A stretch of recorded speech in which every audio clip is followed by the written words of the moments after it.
नमस्कार, मी अनुश्री. आपण पाहत आहात गौर प्रकाशन न्यूज. आजची ठळक बातमी. दारव्यात ढगफुटी सदृश पाऊस, अवघं शहर जलमय, घरांमध्ये पाणी, वाहतूक ठप्प. यवतमाळ जिल्ह्यातील दारवा शहरात 1 जुलै रोजी सायंकाळी अवघ्या 1.5 ते पावणे 2 तासांत झालेल्या मुसळधार पावसाने अक्षरशः हाहाकार माजवला. या संततधार पावसामुळे शहरात ढगफुटी सदृश परिस्थिती निर्माण झाली आणि अनेक भाग जलमय झाले. सायंकाळी सुमारे 6 वाजल्यापासून सुरू झालेला पाऊस इतका जोरदार होता की मुख्य रस्ते, गल्लीबोळ आणि चौकांमध्ये गुडघाभर पाणी साचले.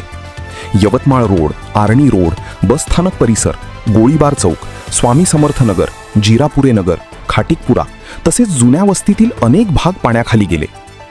रस्त्यांवर पाणी साचल्याने वाहनांची वाहतूक पूर्णपणे विस्कळीत झाली. अनेक ठिकाणी नागरिकांना पायी चालणेही अशक्य झाले. पाणी ओसरेपर्यंत शहरातील दळणवळण जवळपास ठप्प झाले होते.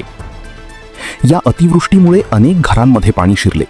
रस्त्यावरील हातगाडी व्यावसायिक, छोटे दुकानदार आणि इतर लघु व्यावसायिकांचे मोठे आर्थिक नुकसान झाल्याची माहिती समोर आली आहे. रेल्वे स्टेशनकडून येणारा नाला क्षमतेपेक्षा अधिक भरल्याने आणि काही ठिकाणी नाल्या व मोठे गटारे तुंबल्याने बसस्थानक परिसरात सर्वाधिक पाणी साचले. सध्या बसस्थानकाचे बांधकाम सुरू असून पावसाच्या पाण्यामुळे संपूर्ण परिसराला तलावाचे स्वरूप प्राप्त झाले होते. दरम्यान पावसाळ्यापूर्वी शहरातील नाल्या आणि गटारांची योग्य साफसफाई न झाल्यामुळे ही परिस्थिती निर्माण झाल्याचा आरोप नागरिकांकडून करण्यात येत आहे. भविष्यात अशी परिस्थिती टाळण्यासाठी तातडीने प्रभावी उपाययोजना करण्याची मागणीही जोर धरत आहे. साचलेल्या दूषित पाण्यामुळे डासांची वाढ होऊन साथीचे रोग पसरण्याची भीती नागरिकांनी व्यक्त केली आहे. त्यामुळे नगर परिषद प्रशासनाने त्वरित स्वच्छता मोहीम राबवावी अशी मागणी होत आहे.